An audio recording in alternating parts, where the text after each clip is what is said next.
E tudo bem? Você acabou agora de assistir um vídeo. Se você ainda não está inscrito, já se inscreve também no nosso canal, ativa esse sininho aqui embaixo de notificação e toda vez que eu fizer uma live ou estiver transmitindo uma mensagem ao vivo, você vai ser um dos primeiros a saber. Mas eu deixei mais 2 indicações aqui que eu espero que façam muito sentido para você. Então já aproveita e clica para assistir a próxima mensagem, beleza? Seja bem-vindo ao time de incendiários e eu espero de verdade que essas mensagens mudem a sua vida como elas têm mudado a minha também. Até a próxima. Valeu! O tema da mensagem de hoje é mais forte do que o medo. E a gente precisa entender que o medo ele é forte, não é fraco. Ele é poderoso, ele não é qualquer sentimento. Mas ainda assim é possível ser mais forte do que qualquer sentimento. Porque o sentimento ele tem um ponto sensível. Sentimento é o que se sente, mas a tua identidade é o que se é. Então você sente medo, mas ainda é filho do leão da tribo de Judá. Alguém aqui? Você sente preocupação, você sente ansiedade, são sentimentos, sentimentos passam. Mas a nossa identidade foi firmada e é nela que a gente precisa firmar a nossa expectativa.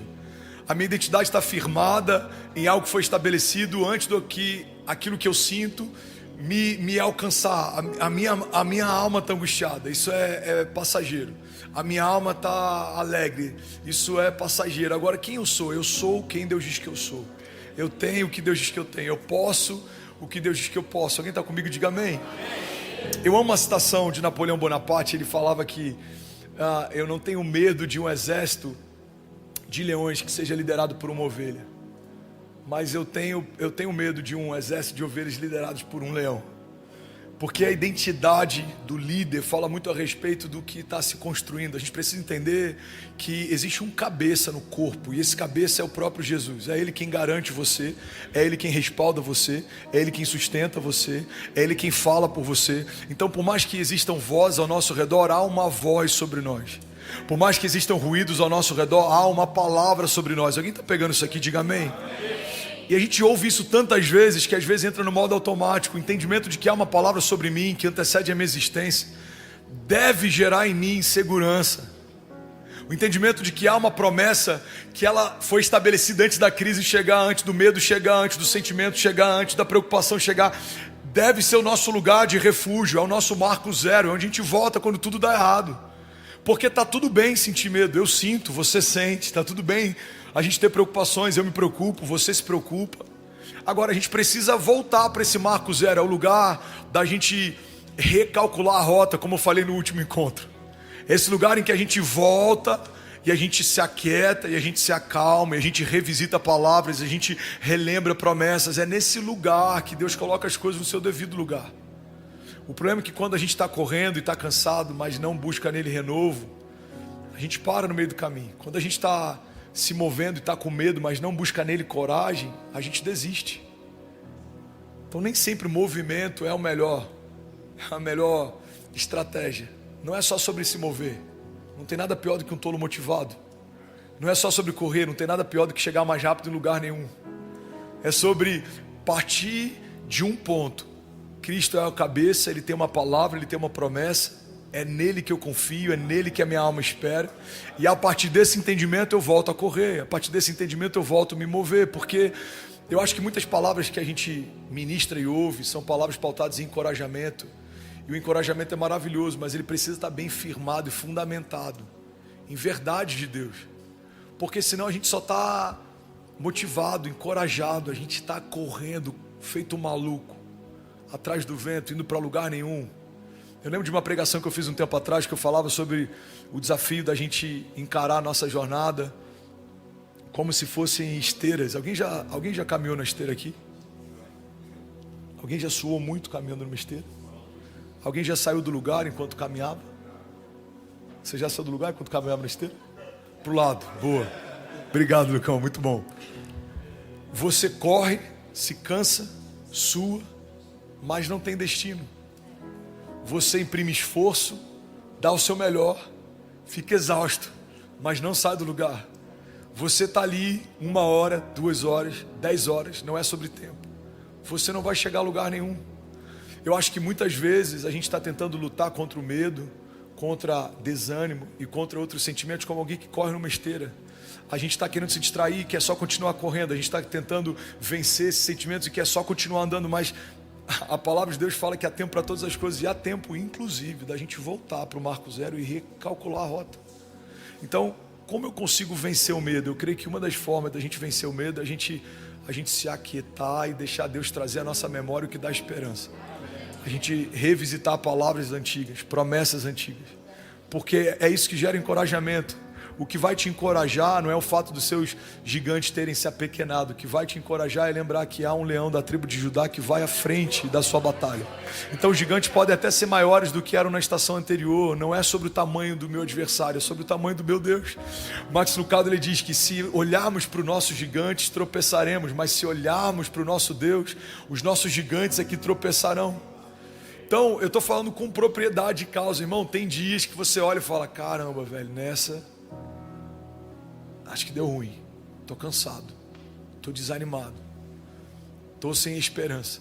Mas aí você lembra das promessas, você lembra do que Ele te falou, você lembra do que você já ouviu, você revisita algumas palavras que você recebeu, anotações que você fez, impressões no Espírito que você teve. Cara, não tem como continuar sentindo medo, sabendo quem Ele é. E eu acho que essa é a nossa grande batalha, o que se sabe e o que se sente. Quando o que eu sinto é maior do que o que eu sei, eu estou em sérios problemas. Porque o sentimento ele é enganoso. Ele faz um gigante parecer maior do que na verdade ele é. Agora o que eu sei faz com que, independente do tamanho dos gigantes, eu saiba que o meu Deus é maior do que todas as coisas. O meu Deus, Ele é um Deus de batalha. Ele é chamado de Senhor dos Exércitos. Ele é aquele que vai à frente, não se cansa, não fica exausto. Ele é aquele que dá àqueles a quem Ele ama enquanto dorme. Ele é aquele que vai à frente. Então o que se sente e o que se sabe trava uma batalha constante, porque a todo tempo o seu sentimento vai tentar governar a tua jornada. É por isso que tem momentos que a gente acaba cedendo para algumas tentações e desejos. Irmão, pega isso aqui. O problema do crente não é a aprovação. A aprovação foge a caráter. A aprovação nos aproxima de Deus. A aprovação nos deixa mais crentes. A aprovação nos deixa mais tementes. O que derruba um crente não é a aprovação, é a tentação. É a tentação que derrubou Sansão. É a tentação que derrubou Davi. Então por que a tentação é tão desafiadora? Porque a tentação, ela mexe com aquilo que se sente. Você é forte, Brasil. Acho que Jesus está ligando para alguém aí. Ainda bem que ele não ligou para cobrar, hein? Onde é que a gente estava? A tentação está ligada ao que se sente. E quando eu me movo pelo que eu sinto, eu deixo de ser um homem espiritual, eu começo a ser um homem natural. O homem natural, ele se move por instinto.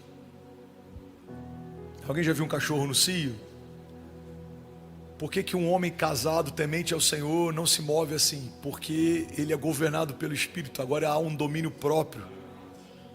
Então o instinto ainda está ali, mas o instinto agora é governado.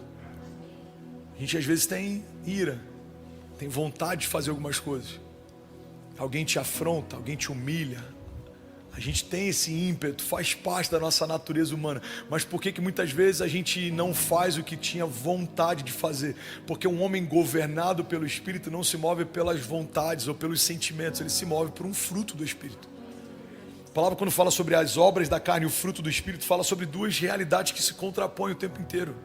Então entende uma coisa: o mesmo Espírito que governa o teu ímpeto, o mesmo Espírito que governa o teu instinto, é o mesmo Espírito que quer governar a tua mente e os teus pensamentos. A Bíblia fala que sobre tudo que se deve guardar, guarda o teu coração, porque dele procedem as fontes de vida. O que é o coração? O coração é o centro das emoções. O coração é o quartel-general onde as decisões são tomadas. Se o meu coração é enganoso e ele assume o controle, eu vou me mover pelas minhas vontades, eu vou me mover pelos meus medos, eu vou me mover pelas minhas preocupações. Irmão, guarda isso aqui. O medo tem sido conselheiro para muita gente na hora de tomar decisões. A gente acessa o medo, acessa os amigos, acessa os conselhos da multidão, mas não acessa o nosso testemunho interior. Então, você está diante de um mar fechado. Qual o sentimento que Moisés tem? Medo. Natural. Agora, qual é a garantia que ele tem? Uma palavra. Pega o cajado e toca o mar. Eu vou abrir caminho. E ele pega o cajado e toca o mar. E o caminho se abre. Aí ele avança, agora os exércitos estão vindo contra eles. O próprio Deus que abriu o caminho, fecha caminho. E aí eles veem os inimigos morrendo afogados, e agora tem fome. Não, olha para o céu, do céu vai vir pão, agora eles têm sede. Não, toca na rocha, da rocha vai vir água. Irmão, você acha que Moisés não teve medo? Ele deve ter sentido medo em toda a jornada, em toda a travessia, em todo o tempo, durante os 40 anos. Mas acima do medo havia uma palavra. Mais forte do que o medo havia uma promessa. Então, o medo, ele é poderoso, não se engane. Ele já fez muitos heróis da fé fracassarem. Ele já fez muitos heróis da fé contemporâneos fracassarem. Ele pode fazer você abortar um sonho. Então não é sobre a gente subjugar o medo, mas é sobre a gente colocar as coisas no seu devido lugar. O medo tem uma porção, tem uma autoridade, tem um peso. Mas a promessa, mas a palavra, mas o caráter do Deus que me chamou, mas o poder daquele que opera tudo em todos, se sobrepõe ao medo. Eu amo uma citação do Bill Johnson que ele diz que a fé não é negligência dos problemas, mas é não dar aos problemas um lugar de influência na sua jornada. Então, a coragem não é uma negligência ao medo, não é fingir que o medo não existe, mas é não se mover apesar do medo. O medo não vai me fazer tomar decisões, o medo não vai me fazer diminuir expectativas ou definir os meus limites. Irmão, eu amo falar sobre isso porque eu já errei várias vezes de várias formas, mas é muito difícil eu não me mover por uma palavra ou por uma promessa ou por uma impressão por conta do medo. Eu aprendi a me mover com medo mesmo. Eu aprendi a me mover, mesmo que haja um frio na barriga. Eu preciso crer nesse testemunho interior e entender que a promessa dele já é uma garantia de que tudo vai terminar bem. Não significa que vai ser fácil, nem sempre é leve, mas vai terminar bem, porque aquele que começou a boa obra, ele é fiel para concluí-la, amém? Então, para pensar, tem momentos que a gente deixa o medo definir os nossos limites. Existe um Deus que definiu os limites do mar, o diálogo entre Deus e Jó. Existe um Deus que definiu os limites da terra. Existe um Deus que definiu os limites da gravidade. Existe um Deus que definiu todas as leis da física. Esse mesmo Deus definiu os meus limites, aonde começa a minha história e onde termina ela. Mas a gente em algum momento, sem perceber, dá acesso para que o medo ou outros sentimentos nos governem e nos limitem, nos definam. Irmão, você já foi definido. Já há uma definição sobre você, você já foi estabelecido. Não há espaço na sala do trono de Deus para um diálogo a respeito da tua identidade, ela já foi formada. A Bíblia diz que quando você era informe no ventre da mãe, ele já te via, já se relacionava com você, ele já tinha relacionamento com você. Então, quando o mundo tenta nos deformar, o Evangelho vem para nos transformar, porque já há uma forma original. A palavra de Deus fala a respeito de uma mudança na mente, uma metanoia. Não vos conformeis. A Bíblia fala a respeito de uma transformação, de uma renovação. Ou seja, há uma forma original, o pecado trouxe uma deformação, mas o Evangelho traz uma transformação. Você foi trazido de volta para a forma. E qual é essa forma, esse formato, esse design? Você foi feito imagem e semelhança do Criador. É o inferno que treme quando você se posiciona. É o inferno que treme quando você entende. É o inferno que treme quando você se move, não o contrário. Mas eu estou ministrando para você, ministrando para mim. Tem muitos momentos que a gente esquece quem é, e por esquecer quem é, esquece o que carrega, e por esquecer o que carrega, a gente tem medo do futuro. Futuro é um termo, é uma palavra, é uma verdade, é um princípio que deve encorajar os cristãos e não amedrontá-los. Quando a palavra futuro é citado, você fica... É porque esse termo em inglês é muito bom, excited, você fica, em português a tradução fica muito ruim. Você fica empolgado, você fica animado, ou você fica preocupado, angustiado. Se tem algo que o cristão deveria manejar bem, a ponto de liderar em qualquer momento, é o futuro. O mundo deveria olhar para a gente e falar assim, olha, eu até discordo de algumas coisas no culto à linguagem, a roupa, as músicas, mas uma coisa a gente tem que reconhecer. Ninguém lida com o futuro como o povo de Deus. A palavra de Deus diz que a mulher sábia, ela olha para o futuro e sorri. A mulher de Provérbios, ela olha para o futuro e sorri. A palavra fala que nós recebemos uma unção profética. A partir desse desígnio profético, o que a gente faz? Liga e desliga, irmão. Ligar e desligar não é constatação de passado, é definição de futuro. Você está declarando: essa porta vai se fechar, essa janela vai se abrir, essa batalha vai cessar, esse milagre vai acontecer, esse romper está a caminho. Então não é constatação. Constatação o homem natural faz. Você pega um cara que não crê em Deus e fala: como foi ano passado? Ele vai te dizer. Agora você pega um cara que crê em Deus e pergunta: como serão os próximos anos? Só ele pode falar, porque ele carrega a palavra profética. Ele liga e desliga, ele estabelece, reivindica. Alguém comigo aqui? Então, aonde o medo trabalha, milita? No futuro. Ninguém tem medo do passado, o passado já foi. Ninguém tem medo do presente, o presente está acontecendo. Agora entende isso, irmão. Assim como o medo só trabalha no futuro, a esperança, ela mora no futuro. Aonde está a minha esperança? A minha esperança está no Deus que fez os céus e a terra. A minha esperança está no cumprimento de cada promessa. A minha esperança está naquilo que o Senhor preparou, numa mesa preparada na presença dos inimigos, no livramento, no escape. A minha esperança está no cumprimento da promessa, na plenitude dela. A minha esperança está no braço forte do Senhor. A minha esperança está na voz que vem como o som de muitas águas e invade o meu lugar secreto e o meu lugar de medo e de crise e ressignifica todas as coisas. A minha esperança está no derramar do Espírito sobre toda a carne, no vento impetuoso que move coisas de lugar. A minha esperança está na moeda de ouro que vem da boca do peixe, que vai suprir toda necessidade, no caráter do Jeová Jireh, do Deus da provisão. A minha esperança está no toque do Jeová Rafa. Eu sei que se eu apenas tocar na orla das vestes dele, eu serei sarado. Não é uma esperança passada, é uma esperança futura. Eu sei que se eu tocar nas orlas das vestes dele, ou seja, haverá um encontro, haverá um toque, e ao toque haverá uma liberação, e haverá virtude, e haverá cura, e haverá testemunho, e haverá novidade de vida. Eu sei que mesmo que a multidão tente me calar enquanto eu grito: Jesus, filho de Davi, tem compaixão de mim, haverá misericórdia. Eu sei que eu só tenho 5 pães e 2 peixinhos, e é toda a minha porção, mas se eu entregar nas mãos certas aquilo que seria o meu lanche, alimentará uma geração, e uma geração após outra geração contará a respeito das grandiosidades dos feitos de Deus. Eu preciso trazer à memória aquilo que me dá esperança. Alguém comigo aqui, diga amém. Aleluia, aleluia, aleluia.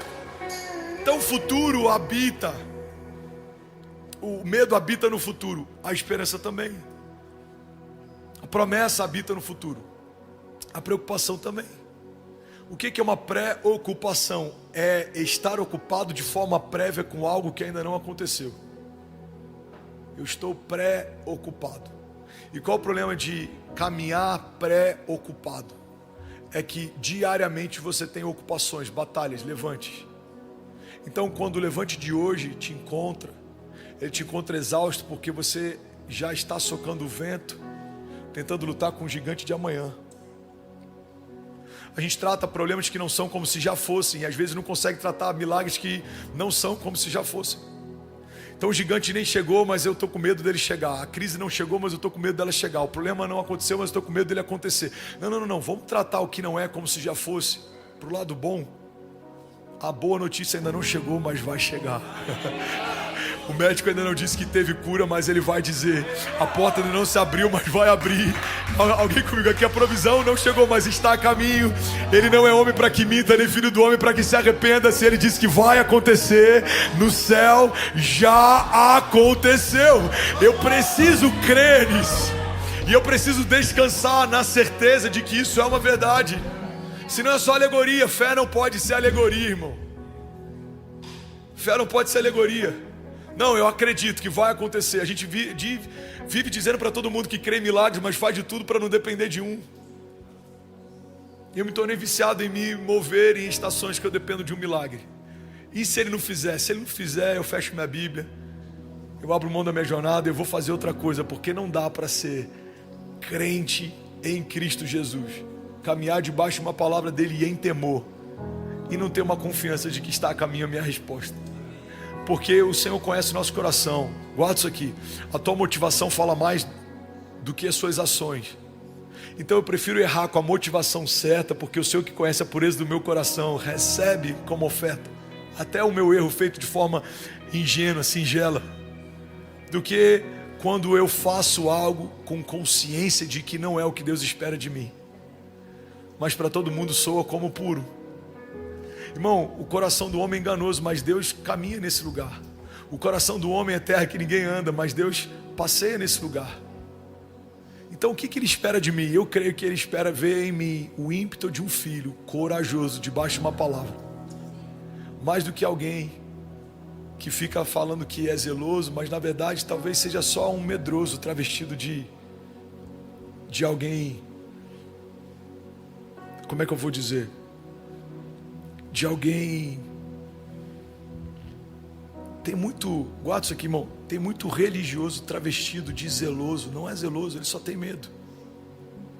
Tem muito religioso travestido de prudente. Não é prudência, é medo. E às vezes os corajosos e ousados, eles são mal compreendidos porque erram mais, mas erram mais porque fazem mais. Erram mais porque fazem mais. Quantos homens devem ter aconselhado Neemias a não fazer o que fez? A maior parte deles, em nome de Deus, aconselhavam. Quantos aconselharam Jesus a não se entregar como se entregou o próprio Pedro, apóstolo de uma igreja primitiva? E quando fez isso, de que foi chamado? Satanás. Para trás de mim, Satanás. Por quê? Guarda isso aqui, irmão. Porque quem não vive de forma ousada, em busca de um propósito, mesmo que custe tudo, vai defender o erro como se fosse zelo. O que Pedro está fazendo é defender o engano. Ele está falando, não, vamos te poupar disso. Não, a gente vai te proteger, a gente vai te blindar. Jesus fala, para trás de mim, Satanás. A redenção não é um engano, a redenção é o motivo pelo qual eu vim à terra. O verbo encarnado precisa ser crucificado, porque a partir dessa crucificação eu vou abrir um vivo e novo caminho. Eu vou restaurar e reconciliar. Quantos conselheiros teriam dito para Neemias, não sai do palácio, permanece? Quantos teriam dito para Jesus, não se entrega, foge? Quantos teriam dito para Pedro, não coloca o pé para fora, é mais seguro dentro? Eu não sei ao certo quantos tinham, mas se estavam só os discípulos, eram 12, e só um voltou molhado para dentro do barco, mas só um voltou com uma memória de como é andar sobre as águas com o mestre. Então quem você é? Você é daquele que prefere permanecer seco, no lugar aparentemente seguro? Ou você é daqueles que a história vai falar a respeito dos feitos que você viveu com Deus? Sim, estou voltando molhado, mas caminhei sobre as águas com Jesus. Sim, estou voltando molhado, mas eu sei o que é andar sobre as águas com Ele. Sim, estou voltando molhado, mas quando Ele me disse vem, eu fui. E quando eu afundei, Ele estendeu as mãos e imediatamente me trouxe de volta. Porque é melhor ver uma mão estendida do Senhor me trazendo de volta para o lugar que eu deveria permanecer, do que nunca ter estado nesse lugar. Irmão, guarda isso debaixo da unção do Senhor. Somos mais fortes que o medo. O medo, ele existe, ele está ao nosso redor, ele vem tentando nos abater, mas há uma palavra que chegou primeiro, há uma promessa que se estabeleceu primeiro. Quem é esse que até o vento e o mar lhe obedecem? Diziam os discípulos. É aquele que estabeleceu a tua promessa, o teu futuro, a tua casa, é aquele que firmou as tuas palavras no lugar seguro, é aquele que está te chamando para andar com Ele sobre as águas. Alguém comigo aqui, diga amém. Glória a Deus. Aleluia. Aleluia. Aleluia. A gente vê isso em Davi, um homem segundo o coração de Deus. Errou porque de forma precipitada, talvez por querer apressar a chegada da presença de Deus na cidade, tentou facilitar a logística. Colocou um carro de bois no lugar do ombro dos sacerdotes. Eu não sei a motivação. Sinceramente não acho que foi economia de gasto. A história de Davi não dá margem para isso. Ele nunca economizou nada para entregar tudo para Deus. Então se a história dele não nos fala a respeito de alguém que economizava recursos, tudo bem, gente? Se a história não nos dá margem para encontrar no caráter de Davi alguém que que economizava recursos ou esforços, eu não acho que foi sobre recursos. Davi não era alguém que fazia de forma intencional a quebra de princípios. Ele construiu uma casa para Deus porque ele começou a se incomodar com o fato de habitar num palácio e a presença de Deus está resumida a uma tenda. Agora, se a gente for olhar para a história de Davi, eu vejo um homem que o ímpeto dele era fazer algo que alegrasse o coração de Deus. Então eu creio, eu posso estar equivocado, que ele errou talvez tentando acelerar o tempo do retorno da presença para a cidade. E quando isso acontece, alguém é fulminado porque tocou no que não deveria tocar. Mas Davi é poupado e tem uma segunda chance para fazer de novo do jeito certo, no tempo certo. Irmão, guarda isso aqui. A gente vê vários heróis da fé que até erraram tentando fazer o certo, mas a motivação era pura e o coração era reto. Quando a minha forma erra, não é levado em consideração porque a motivação com que eu fiz era correto. Mas quando a minha forma parece reta aos olhos dos homens, mas a minha motivação, ela não é agradável aos olhos de Deus, isso é muito preocupante. Ser mais forte que o medo significa se mover de forma ousada debaixo de uma palavra, mesmo que me custe tudo, mesmo que em alguns momentos eu tropece, mesmo que em alguns momentos eu fale, mesmo que em alguns momentos eu me canse, mesmo que em alguns momentos eu desanime. Eu preciso trazer a memória e recomeçar. Por quê? Porque há uma palavra de Deus estabelecida sobre mim que é mais forte do que as circunstâncias, do que os tropeços, do que o que está ao meu redor, do que a força dos ventos, do que o volume dos ruídos. Há uma palavra de Deus que me garante. Davi era um homem segundo o coração de Deus, e ele nos ensina um princípio. Ele fala: mesmo que eu ande por um vale de sombras e morte, mal nenhum eu temerei, porque tu, Senhor, estás comigo. Cara, o cenário é tenebroso, existe morte ao redor, ou pelo menos a sombra dela, mas a garantia do salmista é a certeza da presença de Deus. Então o lugar não é o melhor, a presença ao meu redor não é a melhor presença, o que me cerca não é talvez o melhor ambiente para eu estar, mas uma coisa eu me garanto: o Senhor está comigo, Ele está no meio do vale, Ele vai me levar a pastos verdejantes, Ele vai me guiar mansamente em águas tranquilas, o cajado dele me protege, Ele me respalda, Ele me guia. Alguém comigo aqui, diga amém. E é sobre isso que eu queria falar nessa noite, sobre caminharmos debaixo desse entendimento de que existe uma palavra de Deus, existe uma promessa de Deus, e existe uma característica no caráter de Deus que nos garante: Ele é fiel. Ele é fiel. As circunstâncias mudam, mas Ele continua sendo fiel. Gigantes se levantam, mas Ele continua sendo fiel. Coisas fogem do meu controle, mas Ele continua sendo fiel. Josué 1,9 diz: não fui eu que lhe ordenei, seja forte e corajoso, não se apavore nem desanime, pois o Senhor, o seu Deus, estará com você por onde você andar. Alguém pode dizer glória a Deus por isso? O entendimento que a gente precisa ter é que o nosso adversário, ele odeia tudo que a gente carrega de precioso. Satanás odeia as tuas promessas, Satanás odeia a tua identidade, Satanás odeia a tua família, Satanás odeia o teu destino profético.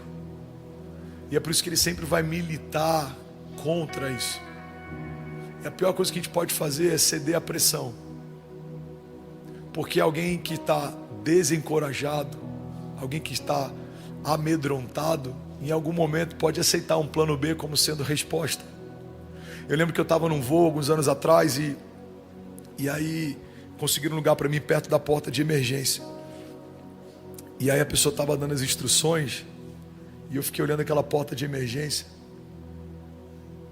E eu falei: cara, é engraçado, porque portas de emergência elas só são feitas para serem usadas quando tudo dá errado, mas quando o momento é ruim, a gente começa a encarar portas de emergência como se fossem atalhos.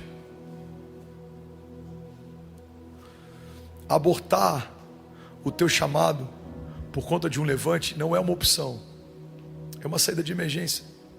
O problema é que se você usar uma saída de emergência enquanto está em voo, o teu destino não é bom. Abrir mão de uma promessa por conta da força dos levantes é uma saída de emergência. Aceitar qualquer coisa menor do que aquilo que Deus já estabeleceu para si é uma saída de emergência. Então qual é o único caminho que a gente tem? O único caminho que a gente tem é o caminho proposto por Deus. Qualquer outro caminho não é um caminho de Deus. Logo, não nos leva para um caminho de Deus. O único caminho existente é esse. Não tem plano B, não tem plano C, não tem atalho, não tem como. Jesus, ele é levado para o deserto, ele é tentado, e uma das tentações que ele sofre é justamente usar do dom para suprir necessidade. Ele tem fome.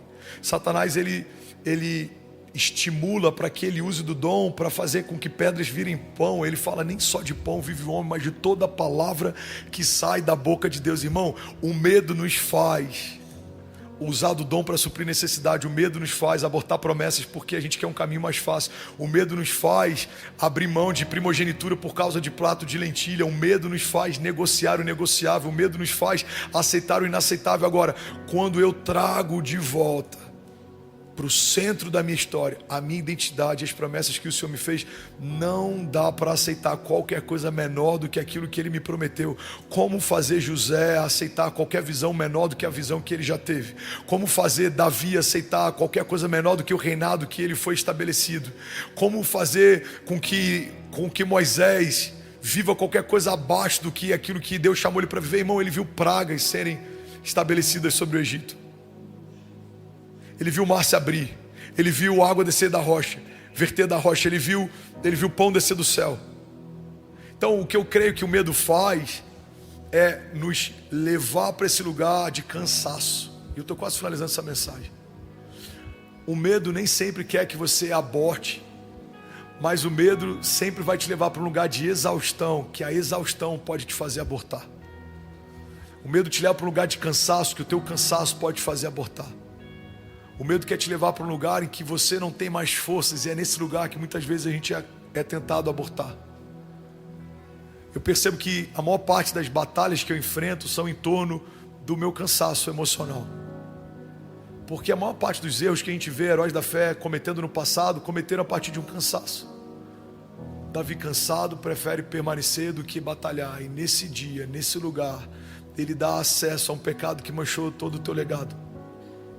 A gente vê o cansaço fazendo com que Abraão abra a mão da espera de uma promessa pura e gere um filho de uma precipitação. O cansaço ao longo da espera fez o pai da fé se precipitar. Irmão, pega isso aqui. O cansaço ao longo da batalha faz o homem segundo o coração de Deus pecar.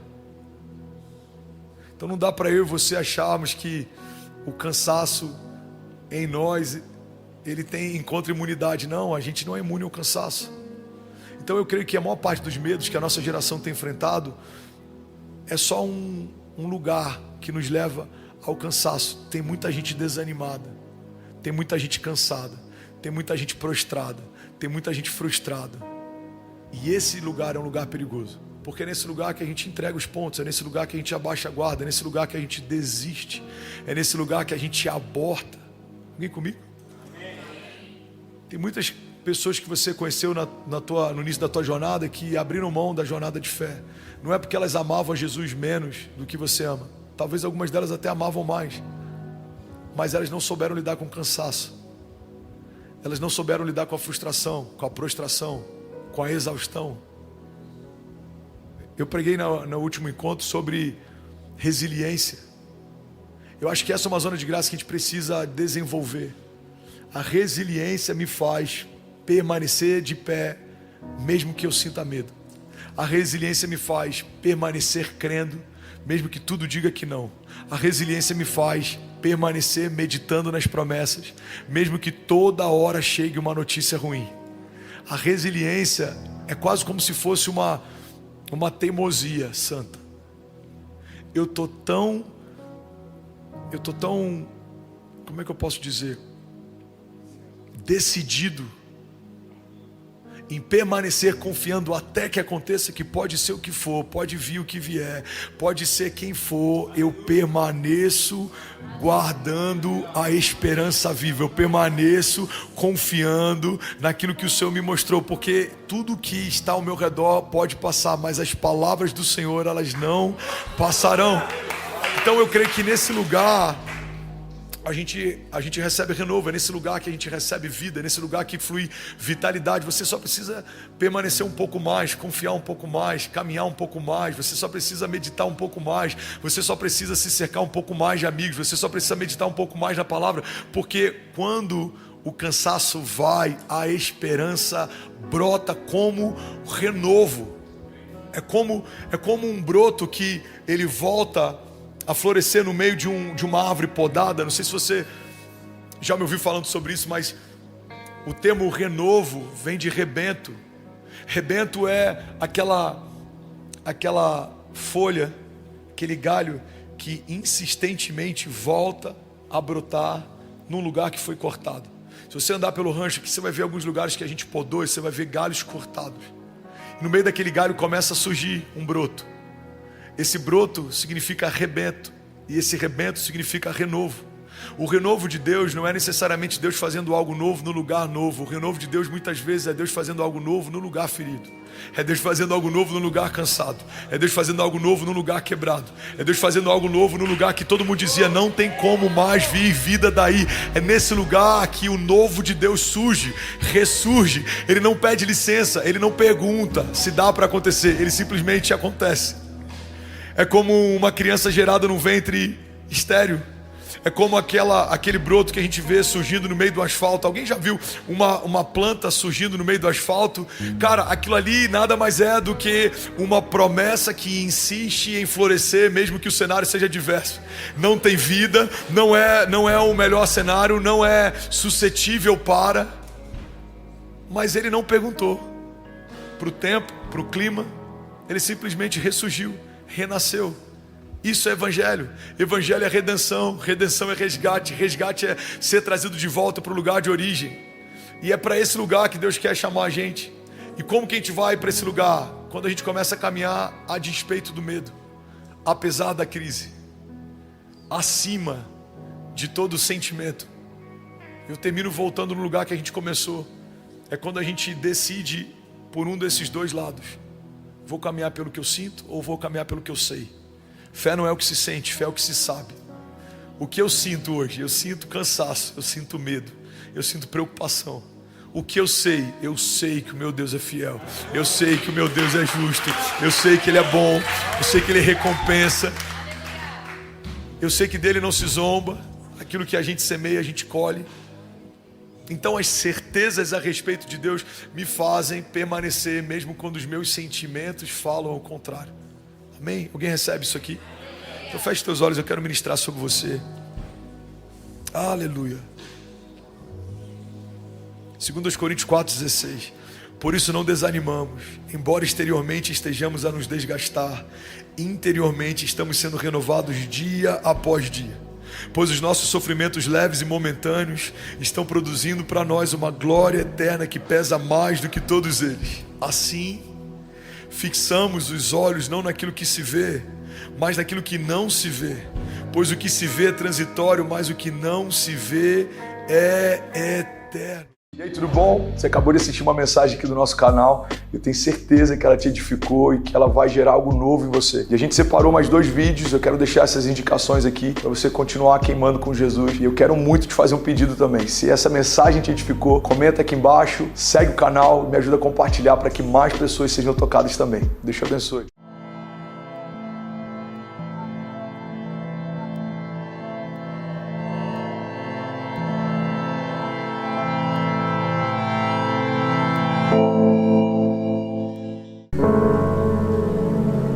Uma palavra que fala a respeito de encontros que mudaram a minha vida.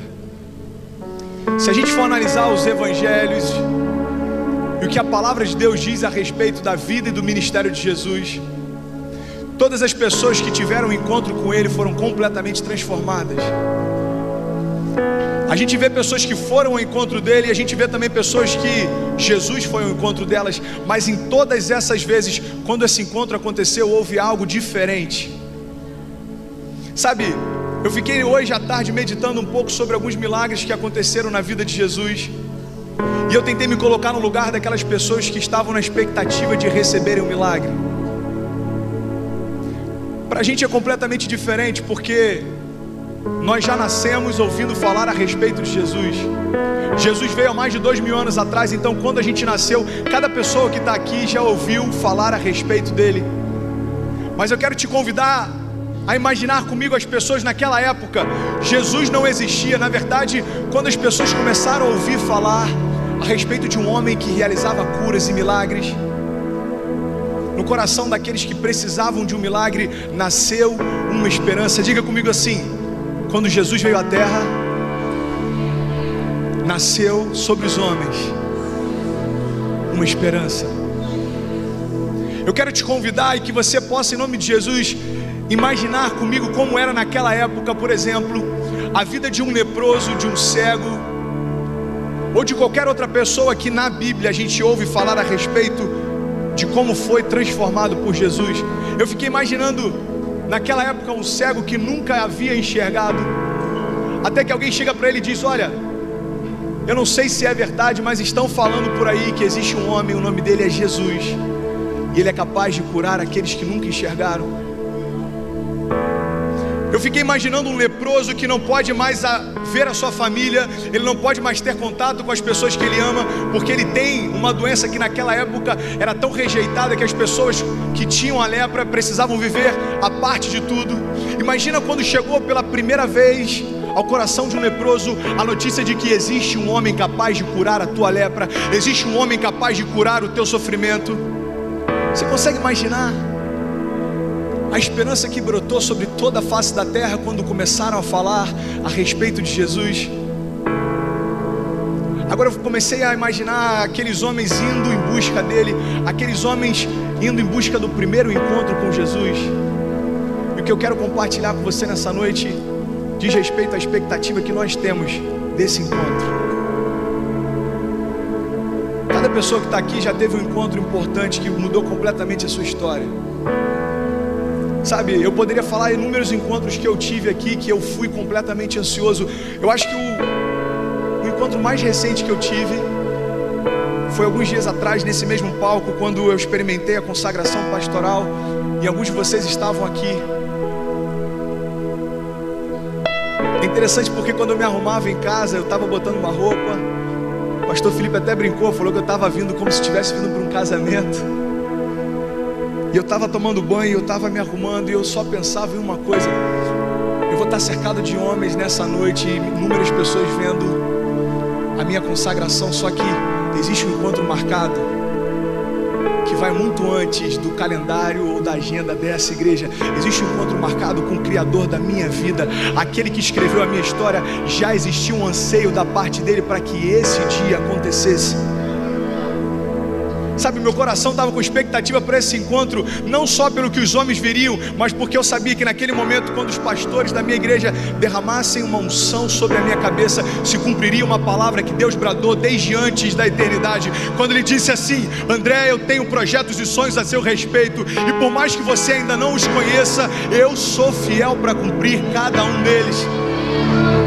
É desse Jesus que eu quero falar nessa noite, e eu te convido em nome de Jesus a abrir o teu coração para a verdade do Evangelho, porque só Ele é capaz de transformar as nossas histórias. A gente ouve falar a respeito de Jesus curando enfermos, e talvez o nosso problema não seja a enfermidade, mas Jesus não é apenas aquele que cura quem está doente. Jesus é aquele que traz sentido a qualquer pessoa na face da terra. É muito mais do que curar uma enfermidade que sangra, é muito mais do que fazer você voltar a enxergar, é trazer sentido à tua existência, porque sem Ele nada do que foi feito poderia ter sido feito. Ele é o autor e consumador da nossa fé, Ele é o princípio e o fim, Ele é o alfa e o ômega. Jesus é o Cordeiro Santo que tirou o pecado do mundo, Ele é o Filho de Deus que foi prometido, e Ele veio para salvar você e a mim. É desse Jesus que eu quero falar nessa noite. Quantos aqui tem fome e sede de ouvir falar sobre esse homem? Existia expectativa em cada encontro. Ei, vem comigo, imagina aquele homem completamente cego. Imagina ele chegando, eu quero viajar um pouco aqui, vem comigo. Imagina ele chegando para algum amigo e falando assim: cara, eu ouvi falar a respeito de um homem, o nome dele é Jesus, eu preciso que você me leve até ele. Imagina esse homem arrumando todas as coisas. No dia seguinte o amigo dele bate na porta Você está pronto? Tô. Você consegue imaginar a ansiedade no coração desse homem para esse encontro? O que eu quero compartilhar com vocês nessa noite diz respeito à expectativa que cada um de nós tem quando acontece esse primeiro encontro. Imagina aquele homem caminhando, e aí ele chega até uma cidade, e aí o amigo que está levando ele diz assim: ei, eu acho que é ele. Ele é diferente, ele está falando e as pessoas param para ouvir. Cara, eu acho que a gente encontrou Jesus. Imagina a ansiedade daquela pessoa que nunca enxergou, sabendo que ele está a alguns passos de encontrar alguém que pode ser a resposta para tudo aquilo que ele precisa. Você consegue entender? É muito mais do que ouvir falar de uma religião que está em todos os canais de TV. É muito mais do que ouvir falar de uma religião que é ensinado nas escolas. Aqueles homens puderam experimentar pela primeira e única vez o próprio Deus em forma de homem caminhando sobre a terra. Eu quero te levar para o coração daquele cego que, quando chegou diante de Jesus pela primeira vez, você consegue imaginar a batida do coração dele e saber que ele estava diante da única pessoa capaz de trazer sobre ele aquilo que ele precisa? Você consegue imaginar a ansiedade do leproso ao saber que ele estava próximo? Você consegue imaginar a ansiedade daquela mulher que há anos sangrava quando ela viu que Jesus estava passando no meio daquele lugar? Ela sabia que a alguns passos, quando ela tivesse o primeiro encontro com ele, tudo podia mudar. Eu quero falar nessa noite do único encontro capaz de transformar toda uma geração, o único encontro capaz de trazer sentido e existência para cada um de nós, o único encontro capaz de mudar completamente a tua história entre antes e depois dele. O único capaz de fazer isso se chama Jesus. E Ele está aqui nessa noite. Para alguns de vocês que estão me ouvindo, essa noite é a noite que você vai ter o seu primeiro encontro com Ele. A boa notícia é que a sua vida nunca mais vai ser a mesma. Eu comecei a lembrar nessa tarde, eu falei: Pai, traz à minha memória encontros que eu tive que mudar a minha vida aí. Eu quero falar sobre talvez o encontro que eu tive que mais me impactou depois da minha conversão. Sabe, há 4 anos atrás eu recebi a notícia de que eu ia ser pai. E é interessante porque enquanto a barriga da nossa esposa vai crescendo, a pastora Maria já está no 3º filho, a gente não consegue ver, mas a gente sabe que existe um encontro marcado com aquela criança. E aí, quando a Kezinha já estava com alguns meses de gestação, a gente enfrentou um dos momentos mais difíceis da nossa história. Kezinha teve um princípio de parto prematuro, e ela teve que tomar uma série de medicações, e a gente lutando para manter a criança. E eu enfrentei a maior história de dificuldade na minha casa. Eu enfrentei dificuldade financeira, eu enfrentei momentos de dificuldade na saúde de Kezinha. Só que existia um encontro marcado entre eu, Kezinha e aquela criança. Eu não consigo compartilhar com vocês tudo o que eu senti naquele dia, mas eu sei que quando chegou naquele dia que estava marcado para Cecília nascer, eu lembro que todo mundo estava olhando um para a cara do outro, e a gente não sabe nem muito o que falar. A gente coloca a roupa, eu com as minhas mãos frias, eu sentado no carona do carro, meu pai dirigindo, até que a gente chega no hospital. O médico me chama para entrar na sala, coloca as roupas. Eu sabia que daqui a alguns minutos eu teria o maior encontro da minha história. Aquela criança nunca soube quem eu era, mas eu estava esperando a minha vida inteira para poder vê-la pela primeira vez. Aquele encontro para mim trouxe sentido a muita coisa. Sabe, eu lembro que Kezinha estava dopada porque ela fez a cirurgia cesariana, e eu olhava desse lado, Kezinha serena, sem ter a menor ideia do que estava acontecendo, enquanto do outro lado os médicos estavam tirando Cecília. E quando eu vi aquele choro pela primeira vez, aquele primeiro encontro com Cecília trouxe sentido a tudo que eu sempre sonhei. Se Cecília pudesse falar, eu acho que ela ia olhar para mim e falar assim: quem é esse cara que está me olhando? Mas no meu coração o que vinha era só: essa menina não tem ideia, mas ela entrou na minha vida para mudá-la completamente. Cada encontro importante da nossa vida, ele é suficiente para mudar completamente toda a nossa história. A partir dali, com Jesus não é diferente. Eu vim falar de um encontro que quer mudar completamente a tua história. Aleluia. Essa noite é noite de encontro, meu irmão, eu creio nisso. Agora eu quero trazer você sobre uma outra perspectiva, porque todo mundo que se aproxima de Jesus tem expectativa de que algo aconteça. Agora, qual a expectativa de Jesus quando ele se aproximava de alguém? Você já parou para pensar nisso? Pessoas iam em busca de cura, pessoas iam em busca de transformação, pessoas iam em busca do mover sobrenatural que fluía através dele. Mas quando alguém se aproximava de Jesus, qual era a expectativa que ele tinha nesse encontro? Eu creio que a expectativa de Jesus, quando olhava para cada pessoa que se aproximava, era de que mais um filho vai voltar agora à presença do Pai. Jesus veio para um propósito, e esse propósito é reconciliar o Pai com cada um de nós. O filho pródigo fala muito bem a respeito disso. Jesus, ele compartilha a respeito de uma parábola que fala de um filho que abriu mão de tudo o que tinha, e vocês já ouviram falar isso inúmeras vezes. O filho pródigo pegou a parte da herança dele. Carol, você pegar a parte da herança do seu pai enquanto ele ainda vive, é como você dizer que para você ele não existe mais. Pai, eu quero a parte da minha herança e eu vou viver a minha vida. Aquele filho, ele saiu em busca do que ele queria. Só que a Bíblia diz que depois de algum tempo ele já tinha perdido tudo, ele já tinha perdido as esperanças. Ele estava tão mal que ele chegou ao ponto de desejar comer a comida dos porcos. Quando esse filho pensa em voltar para a casa do pai, a expectativa que ele tinha no encontro com o pai era só de ter um lugar para dormir e para comer. A Bíblia diz que quando ele ia em direção ao pai, ele começou a pensar nos discursos que ele falaria, ele começou a pensar nas desculpas que ele daria. Agora, quando o pai vê pela primeira vez aquele filho retornando, a expectativa que o pai tem no encontro é completamente diferente. O pai diz: aquele que eu achava que já estava morto reapareceu. Eu quero fazer a maior festa possível para celebrar, porque eu entendia que meu filho estava morto e hoje eu vejo que ele vive. A expectativa do encontro de Jesus comigo e com você nessa noite está lá na palavra dele em Colossenses capítulo 1, do 21 ao 23, e diz assim: antes vocês estavam separados de Deus e em suas mentes eram inimigos por causa do mau procedimento de vocês, mas agora Ele os reconciliou pelo corpo físico de Cristo, mediante a sua morte, para apresentá-los diante dele santos, inculpáveis e livres de qualquer acusação. A palavra de Deus diz que mediante a morte de Jesus naquela cruz, cada um de nós agora se apresenta diante dele livre, santo e livre de qualquer acusação. Sabe qual a expectativa de Jesus quando ele tem o primeiro encontro com cada um de nós? Na verdade, a expectativa é que sonhos que ele sempre teve com a gente voltem a pulsar dentro do nosso coração. A gente pode mudar os planos, a gente pode caminhar por caminhos que não são os deles, a gente pode sonhar os sonhos que não são de Deus, mas os sonhos dele a nosso respeito, eles nunca mudam.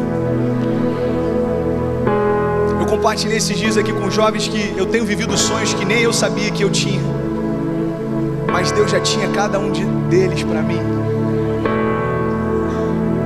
Quando a gente se encontra com Jesus, ele compartilha do que está no coração dele com o nosso coração. Você sabe o que significa concordar? Concordar vem do termo concordes, significa dois corações alinhados, dois corações próximos. O Evangelho de Jesus, ele quer muito mais do que a gente concordando com os sonhos dele. Jesus veio para que o coração de Deus bata dentro de nós. Os sonhos de Deus vão nascer dentro de você. Eu não vim aqui para falar a respeito de sonhos que ele tem para você. Eu vim aqui só para trazer a tua memória, porque dentro do teu coração você sabe quais são. Eu vim aqui para dizer, geração do avivamento, vamos nos colocar de pé, porque toda a criação aguarda ansiosamente a manifestação dos filhos de Deus. Toda a terra aguarda para que a gente se conecte ao que já está no coração dele, desde antes da gente vir a essa terra. Existe um projeto de Deus e você faz parte disso. Deus não te chamou para ser um espectador da sua glória, Deus te chamou para ser um agente da glória dele. Deus não nos chamou para ficar apenas assistindo o que ele faz através de outros, mas Deus te chamou para te inspirar e para que você seja a resposta de oração para o outro. Sabe desses encontros que Jesus promoveu enquanto estava aqui? A palavra de Deus diz que o mundo tentou apagar a luz, mas Jesus venceu a morte, e agora a luz que o mundo tentou apagar brilha dentro de cada um de nós. Ninguém pôde apagar a vida de Deus, porque agora ela vive dentro de cada um de nós. Jesus compartilhou da sua vida comigo e com você, e tudo isso nasce de um encontro. Aleluia. Eu quero te convidar a abrir sua Bíblia comigo. Vocês estão comigo, amém? Abra sua Bíblia em 2 Coríntios, capítulo 5. 2 Coríntios 5, 17.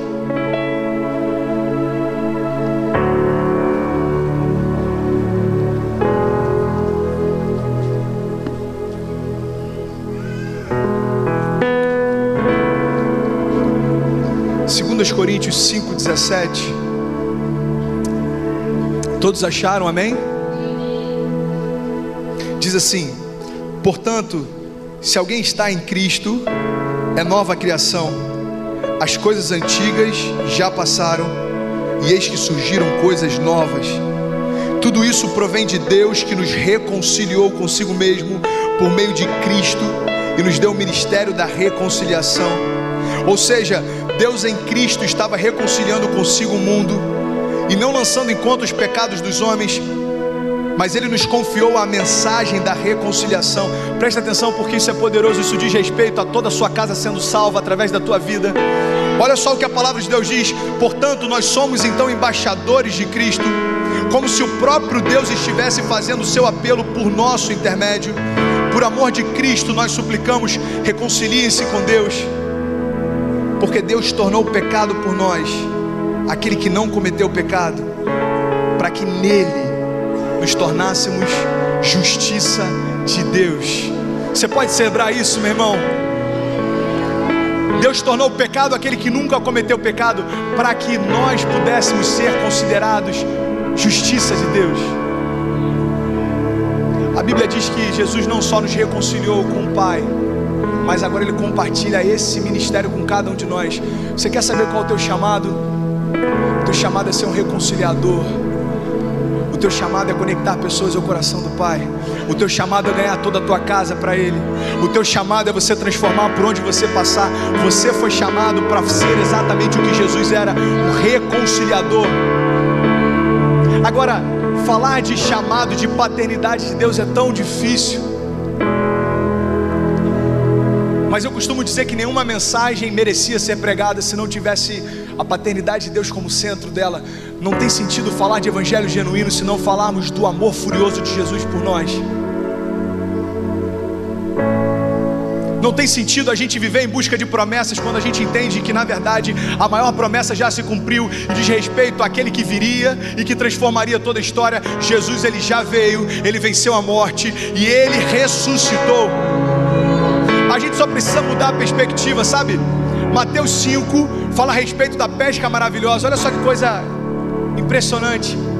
Mateus 5 fala que os homens estavam ali pescando e eles não estavam pegando nada, até que Jesus aparece e diz aonde eles devem lançar as redes. Você já conhece essa história?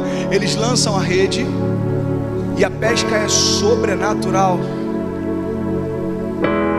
Só que logo depois a palavra de Deus diz que eles receberam o chamado de Deus, arrastaram os barcos até a areia, deixaram fora as redes e os barcos e seguiram Jesus.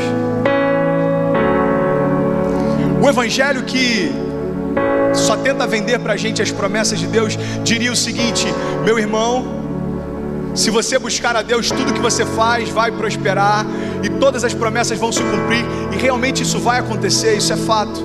Mas o evangelho genuíno de Jesus diz: quando você tiver o primeiro encontro com Ele, você vai perceber que nada tem mais valor do que segui-lo.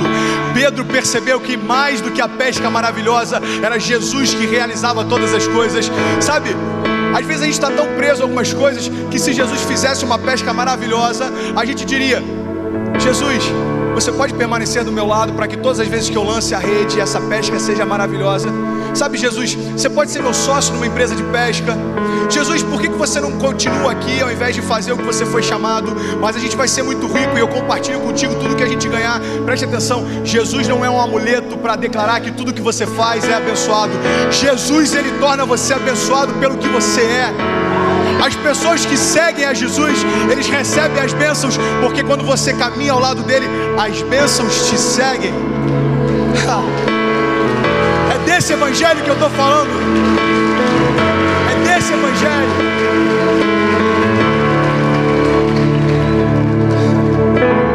Eu preguei no domingo e eu compartilhei sobre isso. E é interessante porque quando a gente fala da importância de Jesus e da importância de algumas promessas, algumas pessoas fecham até o coração, porque é muito mais suave ao nosso coração ouvir falar a respeito do que Ele vai fazer. Preste atenção, não existe nada mais suave do que ouvir falar a respeito do que Ele já fez. Ele foi colocado numa cruz, Ele foi humilhado, Ele recebeu sobre si os meus pecados, os seus pecados. Preste atenção, eu vou te falar a respeito da maior promessa que a palavra de Deus fala a respeito da reconciliação de mim e de você, através da morte do seu filho. Fala a respeito de uma cruz que foi lavada com sangue de alguém que nunca cometeu pecado. O evangelho genuíno fala a respeito de pessoas que nunca teriam acesso à presença de Deus, mas foram restauradas.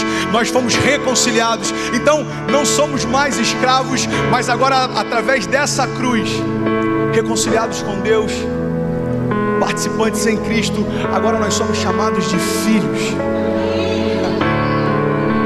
Quando a gente entende o peso da paternidade de Deus, algumas bênçãos parecem tão pequenas diante da presença dEle. André, você não gosta das promessas de Deus? Eu sou apaixonada por elas, porque tudo que sai da boca dEle é bom. Mas eu entendi que enquanto eu caminhar com Ele, filho, caminha ao meu lado. Pai, e as bênçãos, elas nos seguirão. Filho, caminha comigo, pai, mas e as promessas? Fica tranquilo, elas nos seguirão, porque é impossível as bênçãos de Deus não caminharem em busca daqueles que o seguem. A gente não pode inverter essa ordem. Sabe, a palavra de Deus fala algo interessante demais. A palavra de Deus diz que nós devemos buscar o reino de Deus e a sua justiça, e as demais coisas nos serão acrescentadas.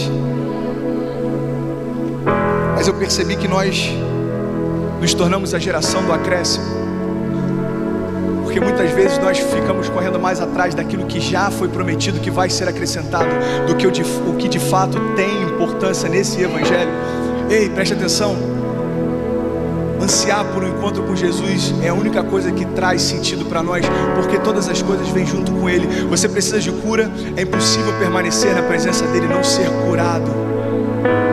Você precisa de restauração na tua casa, é impossível você estar se relacionando com Ele e a sua casa não ser restaurada, porque isso fugiria da natureza de Deus. Deus, Ele reconcilia todas as coisas. Aleluia. Quantos aqui se alegram em ouvir falar a respeito desse Deus? Quantos aqui se alegram ao ouvir falar a respeito dessa cruz que nos libertou? Sabe, tem tudo a ver com Jesus e não tem tanto a ver com a cruz. Eu vou te explicar o porquê. Deus compartilhou algo comigo que eu tenho falado em algumas oportunidades a respeito do quanto nós supervalorizamos a cruz e subvalorizamos o sacrifício dele nela. Preste atenção. Você tem ideia de quantas pessoas foram crucificadas antes de Jesus? Milhares de pessoas foram crucificadas naquela cruz.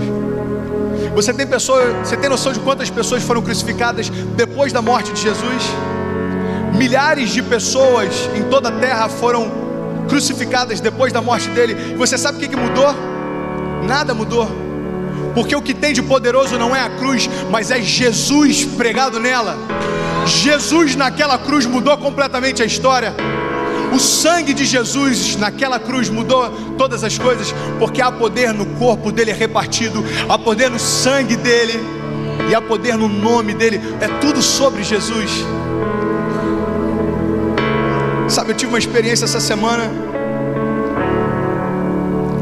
Eu te peço só mais alguns minutos e eu já estou encerrando.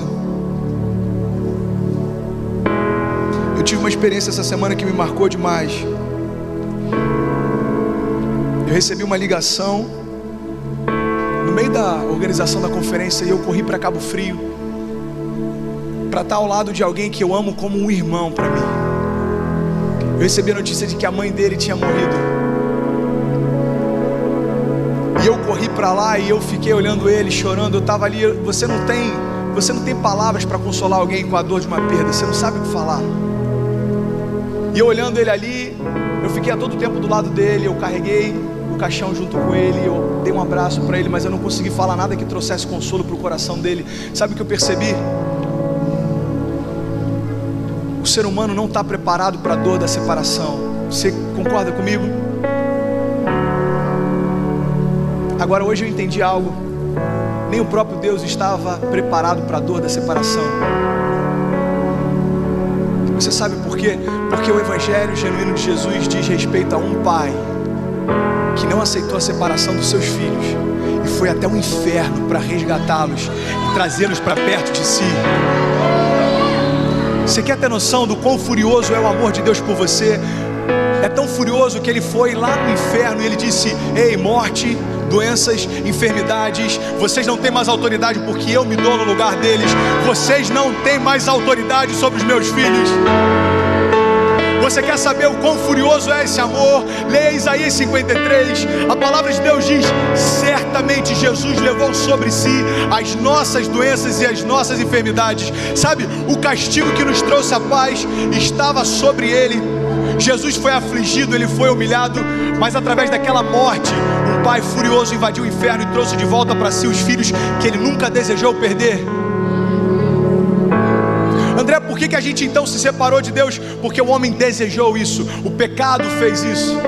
Mas a vontade de Deus foi fazer com que céus e terras se movessem, mas trazer de volta para si aqueles que nunca deveriam ter ido para longe. Eu vim nessa noite falar de um encontro que para muitos de nós se chama redenção. Redenção fala de resgate. Você sabe o que é um resgate? Resgate é quando alguém vai em busca de tomar de volta o que antes era seu. Quando a gente entende a redenção dessa forma, tudo muda. A nossa redenção em Cristo é porque na verdade Ele tomou de volta aquele que sempre foi seu. Quando você aceitou a Ele, a redenção de Deus sobre a tua vida trouxe de volta a você, porque você nunca deveria ter saído de lá. Quando eu pela primeira vez há 10 anos atrás levantei a minha mão e reconheci Ele como Salvador, eu não tinha ideia de quão poderoso era essa decisão, mas a minha história foi transformada, porque as doenças passaram a não ter mais autoridade sobre a minha vida, as enfermidades. Meu irmão, preste atenção, quando a gente volta para os braços do Pai, a única pessoa capaz de definir quem nós somos é o Pai. A única pessoa capaz de dizer para onde nós vamos é o Pai, porque não existe ninguém que tenha mais prazer de dar algo aos filhos do que o próprio Pai. Se você puder gravar uma coisa de tudo que eu tentei falar nessa noite, que haja no teu coração a certeza de que Deus é muito mais do que alguém soberano e que pode dar todas as coisas, porque de fato Ele é. Mas mesmo sendo tão grande, Ele se fez tão pequeno para demonstrar que, acima de tudo isso, Deus é Pai. Ele ama estar perto dos seus filhos. Eu estava falando com o Veríssimo ali no lounge, eu falei: Veríssimo, eu reparei algo hoje. O que a gente mais ouve falar é que a nossa geração está sendo cercada de pais que não têm tempo com os filhos e tentam comprá-los com presentes. Quantos aqui já ouviram falar sobre isso? Talvez a tua infância tenha sido assim. Talvez por conta dos desafios da vida você sem querer esteja sendo assim com teu filho. Tem momentos que eu tenho que parar para perceber o quanto de tempo de qualidade eu estou com Cecília, porque se a gente não perceber, a gente entra num ativismo. Todos aqui concordam que não tem sentido a gente abrir mão de tempo com os filhos e enchê-los de presente. Amém? Quantos concordam? Sim ou não? Mas sem perceber, muitas vezes é esse tipo de relação que a gente busca no Pai. O Evangelho de Jesus não diz respeito a celebrarmos o presente do Pai. O Evangelho genuíno de Jesus diz respeito a celebrarmos a presença do Pai. Se você está aqui nessa noite, se você está até agora me ouvindo falar, é porque existe dentro de você uma fome que só Ele pode te saciar. Se você está até agora me ouvindo falar e você está tão ligado em tudo que sai da minha boca, é porque você sabe que existe uma verdade nessa palavra, e essa verdade é: nada dá mais prazer a alguém faminto por Deus do que relacionamento com Ele. Nada. Quando a gente terminou o período de adoração, eu te desafio, me diz uma promessa que você ficou na sua mente pensando, me diz algo que você ficou pedindo a Ele durante todo o tempo. É impossível, porque quando Ele vem, quando Ele vem é tão constrangedor, a gente só quer diminuir, sentir a presença dEle, a gente só quer curtir a presença dEle. É tão bom quando Ele vem, é tão bom quando Ele vem. A Bíblia em alguns momentos fala a respeito dEle, do Espírito Santo. É como um som de muitas águas, é como um vento furioso que entra e muda completamente a atmosfera. Você pode entrar nesse lugar daqui a 3 horas e ele vai ser vazio e escuro. Você pode ter vindo aqui um pouco antes dessa conferência, tinha gente correndo para todo lugar. Mas o que torna esse ambiente tão poderoso é quando a presença do Pai vem. Aí Ele muda tudo, porque a gente começa a se sentir pequeno e Ele se torna cada vez maior. Todas as vezes que eu vou pregar e a atmosfera de Deus muda o ambiente, eu subo com tanto temor. Eu compartilhei com alguns jovens uma vez. Eu fico sentado ali onde Léo está e meu coração fica tão apertado, porque quando Ele vem, a gente tem a certeza de que nada mais importa. Nada mais importa. É sobre esse evangelho que eu vim compartilhar sobre você, em nome de Jesus. A palavra de Deus diz que enquanto Jesus ensinava a respeito da sua palavra, pessoas eram curadas e manifestações sobrenaturais aconteciam. Eu declaro em nome de Jesus que enquanto a gente compartilha da palavra dele, mesmo que você não perceba, declaro em nome de Jesus a cura de Deus fluindo sobre a tua vida. Eu declaro em nome de Jesus libertação fluindo sobre a tua vida, pessoas sendo transformadas pelo poder da palavra que sai da boca dele. Sabe, esse evangelho genuíno, ele é maravilhoso, e ele diz respeito a um pai que tem saudade de estar perto dos filhos. E eu prometo que eu estou fechando. Eu quero falar sobre 2 encontros. 2 encontros. O primeiro está em João 3, fala a respeito de Nicodemos procurando Jesus à noite. E o segundo está em João 4, logo em seguida, e eu creio que não é por acaso que o autor colocou um do lado do outro. João 4 fala a respeito daquela mulher samaritana que estava com sede ao lado do poço. Vocês estão comigo? No primeiro encontro fala a respeito de Nicodemos, o mestre da lei, indo até Jesus e fazendo algumas perguntas para ele. Nicodemos diz: mestre, eu reconheço que você é mestre, porque é impossível alguém fazer o que você faz se não for da parte de Deus. Me diz, como eu posso ter acesso ao reino de Deus? E Jesus diz: é impossível ter acesso ao reino de Deus, é impossível sequer ver o reino de Deus, se não nascer de novo. E aí Nicodemos pergunta: mestre, como eu posso nascer de novo, sendo eu já velho? E Jesus responde: sabe, vocês têm visto e testemunhado de tudo aquilo que acontece, e vocês não têm entendido. Como você vai entender se eu te falar a respeito das coisas do alto? Nicodemos, para que um homem discirna as coisas espirituais, é necessário nascer de novo. Para que nasça então um homem espiritual. E Jesus faz uma comparação do novo nascimento do Espírito Santo com o vento. Ele diz: os filhos de Deus são como o vento, que não se sabe de onde vem nem para onde vai. João 4, a gente vê um outro encontro completamente diferente, porque no primeiro Nicodemos foi até Jesus, no segundo Jesus foi até aquela mulher, e aquela mulher está sentada no poço e ela tem sede, e Jesus chega para ela e diz: você pode me dar de beber? Mas você é judeu? Ela responde: como você pode estar aqui comigo? Naquela época os judeus e os samaritanos, eles não se davam bem, existia uma ojeriza entre o povo. E para resumir toda a história, Jesus diz: mulher, se você soubesse quem te pede água, a água que eu tenho para te dar de beber, fará com que você nunca mais sentir sede, fará com que você nunca mais sinta sede. Aquele que beber da água viva que eu tenho para dar, do seu interior fluirão rios de água viva. Sabe, em João 3 e em João 4 dizem respeito a 2 encontros, e um deles alguém completamente valorizado na sociedade, alguém que tinha status, alguém que tinha boa reputação. Em João 4 fala a respeito de uma prostituta, alguém que se escondia da sociedade e que ninguém levava fé. João 3 fala a respeito de um mestre da lei, alguém que tinha total conhecimento da palavra. João 4 fala a respeito de uma mulher que pouco sabia a respeito da lei.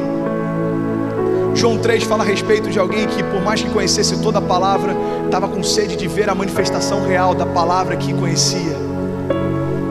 João 4 diz respeito a uma mulher que não tinha a menor ideia que aquele encontro ia mudar completamente a sua história. Em João 4, Jesus fala a respeito do novo nascimento, comparando a água. Em João 3, Jesus fala do novo nascimento comparado ao vento. Sabe, o que isso tem de igual, André, em todos esses dois encontros? Os dois falam a respeito de um novo nascimento, a única coisa capaz de transformar completamente quem nós somos. Se você quer ter acesso ao reino de Deus, se você quer ver o reino de Deus, é necessário que nasça de novo.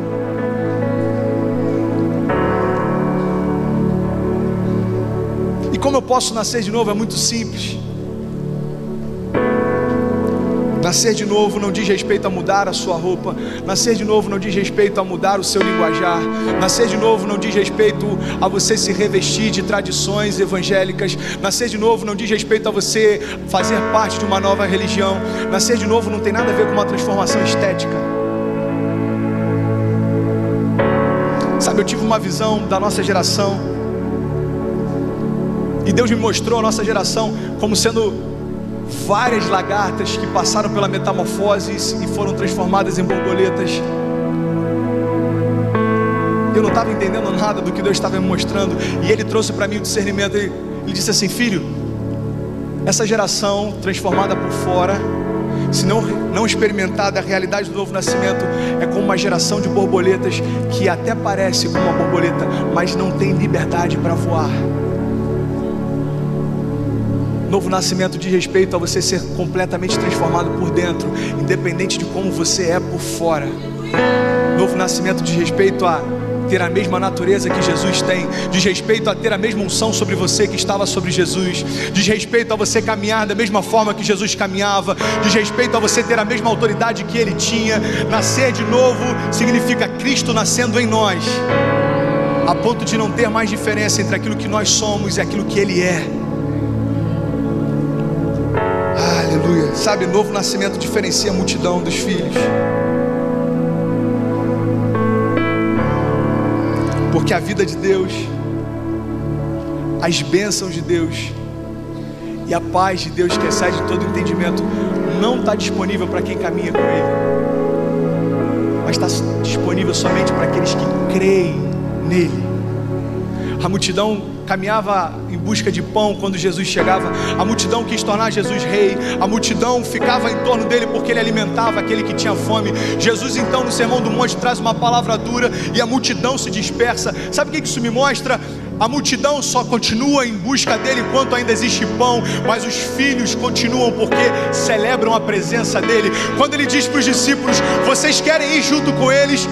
Pedro então responde: mestre, para onde nós iremos se só tu tens as palavras de vida eterna? Eu amo Jesus não pelo que Ele me dá, eu amo Jesus pelo que Ele é.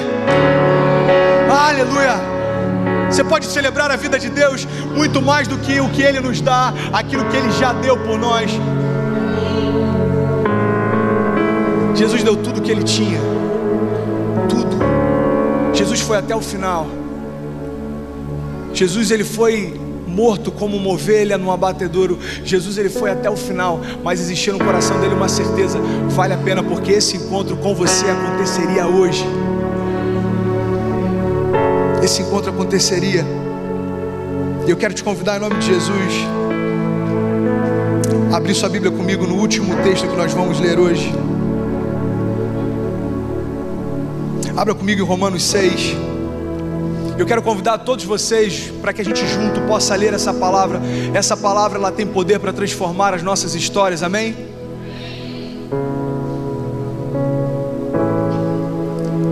Meu pastor costuma dizer que evangelho não é anestesia, evangelho é transformação de vidas. É muito mais do que uma promessa para deixar você calmo, é uma palavra para mudar a tua vida. Isso é evangelho. Abra comigo Romanos 6:4.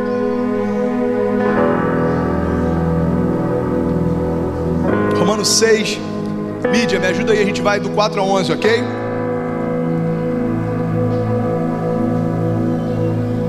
E eu quero convidar vocês a lerem isso junto comigo em nome de Jesus. Você pode ficar de pé no seu lugar? Fique de pé em nome de Jesus. Nós vamos ler algo que para o inferno foi algo tão destruidor, porque depois do que Cristo fez naquela cruz, não existe mais peso de condenação sobre aqueles que creem nele, não existe mais julgo sobre aqueles que creem nele. A morte não tem mais poder, as doenças não têm mais poder, por conta daquilo que Cristo fez na cruz. Eu quero convidar você a ler junto comigo Romanos 6,4, todos juntos. Diz assim: portanto, fomos sepultados com ele na morte por meio do batismo, a fim de que assim como Cristo foi ressuscitado dos mortos mediante a glória do Pai, também nós vivamos uma vida nova. Se da forma que fomos unidos a ele na semelhança da sua morte, certamente seremos também na semelhança da sua ressurreição. Pois sabemos que o nosso velho homem foi crucificado com ele, para que o corpo do pecado seja destruído e não mais sejamos escravos do pecado, pois quem morreu foi justificado do pecado.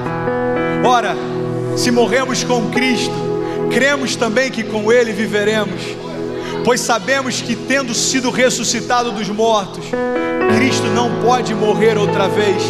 A morte não tem mais domínio sobre ele. Aleluia! Continua, diz assim: porque morrendo, ele morreu para o pecado uma vez por todas, mas vivendo, vive para Deus. Da mesma forma, considerem-se mortos para o pecado, mas vivos para Deus em Cristo Jesus. Quando se nega a nossa verdade, glória a Deus. Se for para Ele, você pode aplaudir mais forte. Você pode aplaudir mais forte. Ele venceu a morte para te resgatar. Jesus venceu a morte para tornar você filho de novo, enxertado nele. Se existe júbilo na nossa boca, se existe alegria na nossa casa, se existe esperança no nosso coração, se existe convicção naquilo que nós cremos, se existe fé naquilo que nós pregamos, tudo isso é por causa dele, porque Cristo tornou possível todas essas coisas. A palavra de Deus diz: morte, onde está a sua vitória?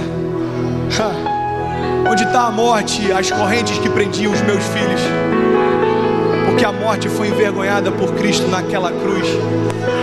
A Bíblia ainda vai além. A Bíblia diz o seguinte: Jesus triunfou sobre a morte, sobre os demônios e todas as autoridades do inferno, e fez de cada uma delas um escárnio público. Jesus envergonhou o inferno por minha e por sua causa. Existe um pastor chamado Paul Washer, e ele diz: eu tenho dado a Cristo inúmeras razões para que ele não me ame mais, mas nenhuma delas tem sido forte o suficiente para mudar quem ele é. Isso diz respeito a um pai que te ama do jeito que você é. Sabe por que Cristo nos ama? Porque antes da gente se tornar aquilo que a gente se torna sem ele, ele já nos amava. Quando eu cheguei diante dele, eu falei: Senhor, o que o Senhor viu em mim?